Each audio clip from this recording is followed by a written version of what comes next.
Hello friends, जैसा कि मेरा नाम विक्रम कुमार है। मैं आप लोग को साइंस 1 to 10 क्लास पढ़ाता हूँ। और कल हमने बात की थी इलेक्ट्रिक बल्ब और इलेक्ट्रिक सेल के बारे में। जैसा कि आपको डायग्राम बताया गया था, उसमें बहुत कुछ बताया भी गया था। उसी का आज बायोडाटा करने का मतलब कुछ स्टूडेंट का ऐसा भी आता है कमेंट्स की सर लिखेंगे क्या, आप बता दिए लेकिन लिखेंगे क्या। तो लिख के लाया हूँ आपके सहायता। सिर्फ आप इस वीडियो को देखकर एकदम बिंदास रहिए कि आपको सब कुछ हम देंगे भाई, सिर्फ ध्यान रखना यहाँ बस।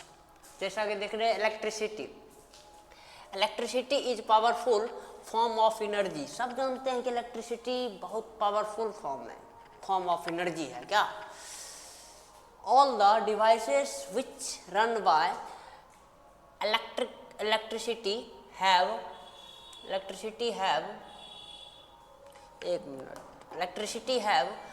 an electric current flow through them। जितने भी इलेक्ट्रिक अप्लायंस हैं, वो बहुत सारा ऐसा अप्लायंस हैं जो विदाउट करंट नहीं चलते। जैसे कि अभी हम पेन का उपयोग कर रहे हैं, इसमें करंट, ये भी करंट पर, ये जो चल रहा है ये भी करंट पर चल रहा है। बहुत सारा ऐसा अप्लायंस है जो करंट के या इलेक्ट्रिसिटी के थ्रू चलता है और उसमें भी करंट दौड़ता है। ठीक, दूसरा पॉइंट है electricity make it possible to light, है कि नहीं। अब देख रहे हैं अभी लाइट कट जाएगी तो यहाँ अंधेरा हो जाएगा, तो किसके वजह से लाइट है इलेक्ट्रिसिटी की वजह से। ठीक, तो इवन सनसेट हो जाता तब पर भी लाइट रहता है, वो भी इलेक्ट्रिसिटी की वजह से। ठीक, रात भी हो जाए, अभी रात है तो तब पर भी यहाँ उजाला टाइप का दिख रहा होगा, तो किसके वजह से इलेक्ट्रिसिटी की वजह से। ठीक, सब example of electric appliance are electric fan, torch lamp, laptop. ये सब आप जानते होंगे क्या, ये सब इलेक्ट्रिसिटी के ही थ्रू चलता। सोर्स ऑफ इलेक्ट्रिसिटी क्या होता, आप लोग एक बात जान लीजिए कि ना ही हम इलेक्ट्रिसिटी को उत्पन्न कर सकते हैं, ना ही उसको हम डिस्ट्रॉय कर सकते हैं, नष्ट कर सकते हैं। कर क्या सकते हैं सर, वन बॉडी से ट्रांसफर अनदर बॉडी में कर सकते हैं, ट्रांसफर कर सकते हैं एक बॉडी से दूसरे बॉडी में चार्ज को, यानी करंट को। ठीक, या इलेक्ट्रिसिटी को। जैसे आप लोग अब क्वेश्चन ये भी उठता है कि करंट आता कहाँ से है, इलेक्ट्रिसिटी आता कहाँ से है। तो स्टेशन, पावर स्टेशन समझते होंगे, जहाँ से करंट उत्पन्न किया जाता है।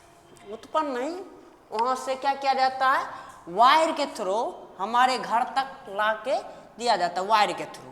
तो एक बॉडी से दूसरे बॉडी में क्या किया गया, ट्रांसफर किया गया, यहाँ से यहाँ तक वायर के थ्रू क्या किया गया, ट्रांसफर किया गया। जिससे जो हमारे घर में दिखता होगा, power station provide us with electricity, this help us to continue working. रात में भी इसी के सहायता से हम रात में भी कोई काम कर लेते हैं। लाइट नहीं रहेगा तो इसे आप अंधेरे में क्या करिएगा। ठीक, इलेक्ट्रिक सेल के बारे में हम कल पढ़े थे। टॉर्च देखे होंगे, उसका अगला उभरा हुआ भाग जो रहता है उसको क्या कहते हैं हम लोग, पॉजिटिव टर्मिनल, जो निकला हुआ भाग रहता है। ठीक, और पीछे वाला भाग जो रहता है उसको बोलते हैं पॉजिटिव टर्मिनल, जो प्लेन रहता है। ठीक, चलिए आते उसके बारे में आज हम लिख के लाए हैं आप लोग को कोई दिक्कत ना हो, इसलिए हम लोग लिख के भी लाए हैं। ठीक, electric cell provide electricity from the chemical stored inside it. When the chemical in the electric cell are used up, the electric cell stops the electric cell, then has to be replaced with a new। इसका कहने का मतलब ये है कि हम लोग electricity में एक बैटरी यूज करते होंगे सर, करते हैं, सब करते हैं। तो क्या वो हमेशा के लिए चलते रहता, नहीं, वो डेड भी होता है, मतलब खत्म भी होता है।